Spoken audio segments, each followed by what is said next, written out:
Деновиве, собранискиот спикер Талат Џафери ќе треба да пресече дали ќе даде зелено светло за распишување на референдум за одземање на концесијата на Евана по поднесените 100 потписи заверени кај нотара од страна на Стопанската комора за енергетика.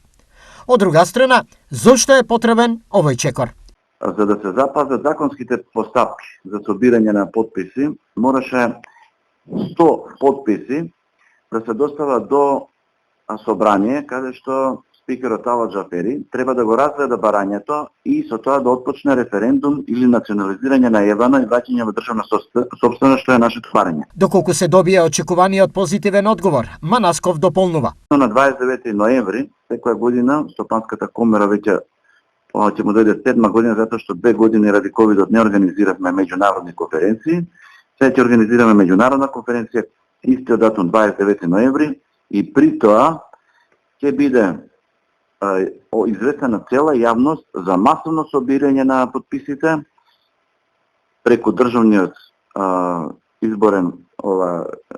изборна комисија. Пред повеќе од 1 месец, Стопанската комора за енергетика иницира собирање на граѓански потписи од компании и други правни лица со цел одземање на концесиите на Евана поради како што сметаат недомакинската работа на австриската компанија со дистрибуција и наплата на електричната енергија како на граѓаните, така и на компаниите.